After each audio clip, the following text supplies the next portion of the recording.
नमस्कार, सीएनबीसी आवाज पर आप सभी का स्वागत है। मैं हूं श्रेया ठाकुर और आप देख रहे हैं आपका पसंदीदा शो आवाज एंटरप्रेन्योर। यहाँ हम बात करते हैं उन ब्रांड्स की जो भारत में इनोवेशन और क्वालिटी के नए स्टैंडर्ड सेट कर रहे हैं, साथ ही स्टार्टअप इकोसिस्टम के नए ट्रेंड्स, इंस्पायरिंग स्टार्टअप स्टोरीज और स्टार्टअप वर्ल्ड के बड़े मुद्दों पर भी होगी चर्चा। आज हमारा फोकस है डेनिम बेचने से लेकर भारत के सबसे तेजी से बढ़ते ऑनलाइन फैशन ब्रांड तक का सफर पर। मैं बात कर रही हूँ द इंडियन गराज कंपनी, जिसने दिखाया है कि किस तरह टेक्नोलॉजी और ट्रेंड का सही इस्तेमाल किसी ब्रांड को नई ऊंचाई पर पहुंचा सकता है। बेंगलुरु से शुरू हुआ ये ब्रांड आज 500 करोड़ से ज्यादा का कारोबार कर रहा है और देश के फैशन मार्केट में अपनी अलग पहचान बना चुका है। आइए जानते हैं हाई क्वालिटी ग्लोबल फैशन को अफोर्डेबल बना रहे द इंडियन गराज कंपनी के बिजनेस जर्नी और फ्यूचर प्लान्स, कंपनी के फाउंडर एंड सीईओ अनंत तांतेर से। अनंत, हाय, वेलकम ऑन द शो। सबसे पहला सवाल तो अनंत यही है कि द इंडियन गराज कंपनी आपने शुरुआत की, इसकी सोच क्या थी, क्या कमी दिखा आपको बाजार में, ये बताएं। श्रेया जी, सबसे पहले thank you so much for having me over. मैं आपका बहुत धन्यवाद करना चाहूंगा। मैं बैंगलोर अपने एजुकेशन के लिए आया था। I come from a city called Indore, which is India's cleanest city. And यहाँ पर जब मैं एजुकेशन के लिए आया तो कॉलेज काफी जल्दी खत्म हो जाता था। And I always wanted to start something of my own. मेरे को अपनी मेरे फादर का खुद का बिजनेस था, मेरे नाना जी का खुद का बिजनेस था। हमारे फैमिली में काफी एंटरप्रेन्योरशिप काफी स्ट्रांगली रन करती थी और मेरे को भी हमेशा से ये था कि मैं अपना खुद का कुछ स्टार्ट कर सकूं। तो जब मैं यहाँ पर आया, क्योंकि कॉलेज जल्दी खत्म हो जाता था, तो एक सेल लगाई और वो सेल लगाई ब्रांडेड गारमेंट्स की, जिसका लेबल कट करके हम बेचते थे। बिकॉज ये जो ब्रांडेड गारमेंट्स थे, ये सरप्लस ब्रांडेड गारमेंट्स हुआ करते थे। और वहां से सबसे बड़ी सीख ये मिली कि वास्ट मेजॉरिटी अपनी Indian population is very very quality conscious. मतलब उनको ब्रांड्स काफी पसंद है, ब्रांड्स पहनना है, बट समटाइम्स दीज ब्रांड्स ये ब्रांड अनअफोर्डेबल बन जाते हैं। काफी प्राइस ऐसा चार्ज करने लगते हैं कि ये कॉमन जो एक हमारा जो कॉमन एक इंडिया है, उसके प्राइस रेंज से बाहर निकल जाते हैं। तो that was the first Q. ये पहला एक हिंट मिला कि अगर हम एक अच्छा क्वालिटी अपैरल, ब्रांड स्टैंडर्ड का क्वालिटी अपैरल अगर हम एक अफोर्डेबल प्राइसिंग में डिलीवर कर सकते हैं, तो एक बहुत बड़ा इंडिया में गैप है। इंडिया के कंज्यूमर्स डिजर्व करते हैं कि वो फॉरेन ब्रांड्स ना पहन के एक अच्छा इंडियन क्वालिटी ब्रांड और एक अच्छे अफोर्डेबल और ऑनेस्ट प्राइस पे पहन सके, जिसके ऊपर उन्हें ब्रांड जो एक अपना ब्रांड होने का सरचार्ज या टैक्स चार्ज करता है, वो उसे ना चुकाना पड़े। अगर मैं सवाल करूं कि अब क्योंकि आप लार्ज स्केल पे ऑपरेट करते हैं, तो एआई साथ ही मशीन लर्निंग का आपने कैसे इस्तेमाल किया इसको और बड़ा बनाने में? जब हमने शुरुआत की थी तब तो एआई और मशीन लर्निंग बहुत ज्यादा प्रेलेवेंट नहीं थे, बट डेफिनेटली वैसा एक जो टेक्नोलॉजी है उसकी नीड हमें फील होती थी कि इस तरह की कोई टेक्नोलॉजी जो हमें, क्योंकि हम एक फास्ट फैशन ब्रांड है और पिछले साल हमने करीबन 3 से 4 हजार स्टाइल्स लॉन्च किए हैं। तो एआई और मशीन लर्निंग से हम ये समझ पाते हैं कि कंज्यूमर को अभी एग्जैक्टली क्या चाहिए। उसको सबसे ज्यादा फैशन में भी काफी सारे ट्रेंड्स होते हैं। कौन सा ट्रेंड उसको सबसे ज्यादा समझ आ रहा है, कौन से ट्रेंड में हमारा माल ज्यादा अच्छा बिक रहा है, किस प्राइसिंग बकेट में हम कंज्यूमर को सेटिस्फाई कर पा रहे हैं। और इससे ये होता है कि हम हमारे कंज्यूमर को बहुत बेटर सर्विस कर पाते हैं। क्योंकि अगर हमें ये पता चल जाए कि कंज्यूमर किस तरह के माल को प्रेफर कर रहा है और हम उसको डेटा साइंस से और मशीन लर्निंग से उसके क्यूज जल्दी पकड़ सके, तो हम कंज्यूमर को उसकी शॉर्ट सप्लाई नहीं होने देंगे। सप्लाई चेन की बात करें और जैसा कि आप बता भी रहे हैं, आपने उस पर काफ़ी फोकस किया है, तो क्या चेंजेस किया आपने अपनी सप्लाई चेन में और डिलीवरी मॉडल में? क्या खास बदलाव किए जो आपको लगता है कि बाकी कंपनीज नहीं कर पा रही? आई थिंक उस सेंस में तो हम इंडिया में सबसे ज्यादा यूनिक हैं। हम वाइट लेबलिंग नहीं करते हैं। हमारी सप्लाई चेन में 80 to 85% हम खुद से कपड़ा प्रोक्योर करके, खुद उसका सैम्पलिंग करके, खुद उसका पैटर्न बना के, और हमारी डेडिकेटेड कैपेसिटीज है। ये छोटे छोटे एंटरप्रेन्योर्स हैं जिन्हें हमने ग्रूम किया है। तो ऐसी करीब आज की डेट में 70 से 80 फैक्ट्रीज है जो खुद भी एक एंटरप्रेन्योरियल जर्नी पर है। इन लोगों को ग्रूम करके हमने इन लोगों को फाइनेंशियल असिस्टेंस और क्वालिटी और टेक्निकल असिस्टेंस प्रोवाइड करके अपना सप्लाई चेन बैठाया है। ये सप्लाई चेन हमारे कंज्यूमर को कैसे इम्पैक्ट करता है, मैं खाली आपको वो बताना चाहूंगा, क्योंकि इसमें कोई मिडिलमैन नहीं है। इसमें कहीं पर भी एक्स्ट्रा कॉस्ट कंज्यूमर के ऊपर नहीं आ रही है। हम हमारा कपड़ा खुद सोर्स करते हैं, खुद हमारे वेयर हाउस में लेके आके उसका 100% क्वालिटी चेक करते हैं। हमने खुद की अपनी लैब हमारे खुद के वेयर हाउस में बैठाई हुई है। हमारे खुद के करीबन 25 से 30 क्वालिटी इंचार्ज है जो ये 100 फैक्ट्रीज को मॉनिटर करते हैं। और ये जो 100 फैक्ट्रीज है, ये हमारी कैप्टिव कैपेसिटीज है। एंड देयरफॉर अगर आप एक एवरेज ब्रांड की सप्लाई चेन देखेंगे तो वो खुद माल नहीं बनाते हैं। So therefore this is a very unique supply chain model.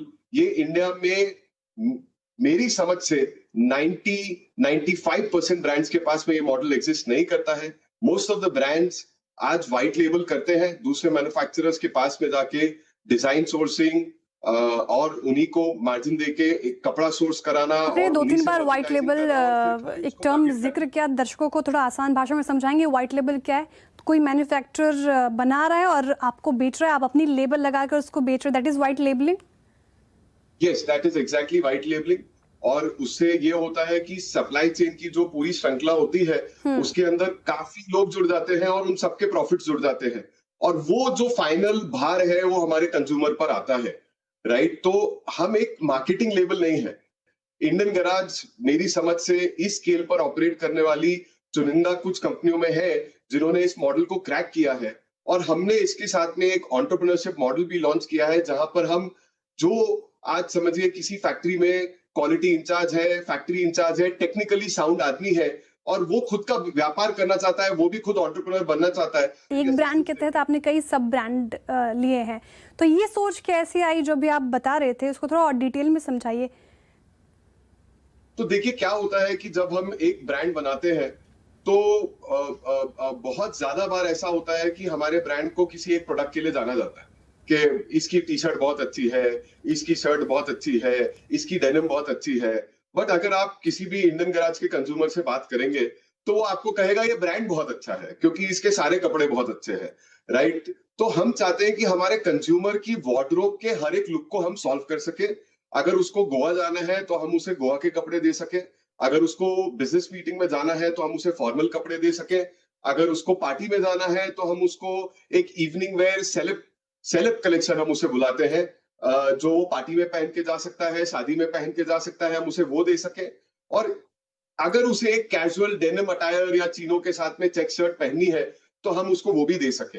और इसके लिए हमने हमारे कंज्यूमर्स की आसानी के लिए काफी सारे सब ब्रांड्स लॉन्च किए हैं, जिससे हम हमारे कंज्यूमर के वार्डरोब को हम उसकी हर एक नीड को फुलफिल कर पा रहे हैं। डिज़ाइन ट्रेंड काफ़ी इंडियन कंज्यूमर्स फॉलो करते हैं, तो इसके रिगार्डिंग क्या आपने प्रीमियम या डिज़ाइनर कोलैबोरेशन की तरफ बढ़ने का सोचा है? क्योंकि पैन इंडिया आपकी प्रेजेंस है, आप क्या अब विदेश भी जाने का सोच रहे हैं? तो सबसे बड़ा सपना जो है वो यही है कि एक इंडिया का ब्रांड कैसे एक ग्लोबल सेलिंग पावर हाउस बन सके। ऐसा ही क्यों है कि बाहर के ब्रांड्स को इंडिया में लाके हम इंडिया में बेचते हैं, और हम कैसे इसको एक ग्लोबल सेलिंग पावर हाउस बना सके, और उसके लिए हमने ऑलरेडी शुरुआत कर दी है। आज इंडियन गैराज का माल I can very proudly say के जीसीसी कंट्रीज में अवेलेबल है और बहुत अच्छी सेल हमें वहां से मिल रही है।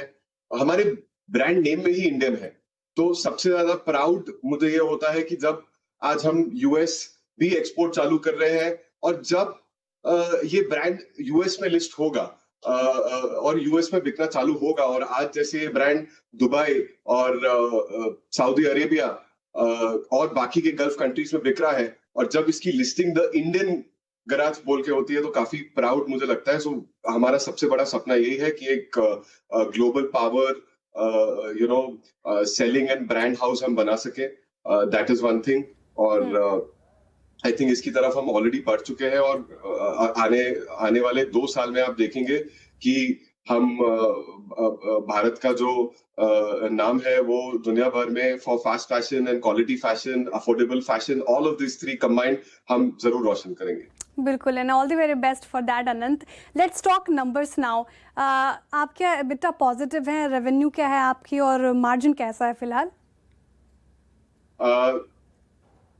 देखिए, जिस आदमी ने 20 लाख के बैंक लोन से व्यापार चालू किया हो, उसके लिए EBITDA पॉजिटिव रहना मेरे समझ से कि ऑक्सीजन लेने के बराबर है। तो व्यापार का सबसे बड़ा, मुझे लगता है कि बिजनेस का सबसे बड़ा उसूल ये है कि we must remain profitable. Obviously काफी बार हम नए बिजनेसेस में इन्वेस्ट करते हैं और उनमें थोड़ा सा जेस्टेशन पीरियड होता है, बट आई कैन प्राउडली से कि हमने अपने आप को last 14 years of our journey, we have maintained profitability, we have grown profitably, and आगे भी हमारा जो सपना है वो यही है कि एक व्यापार का जो सही मकसद है और जो मतलब है उसको पूरा करते हुए हम इस ब्रांड को प्रॉफिटेबली चला सके। बिल्कुल।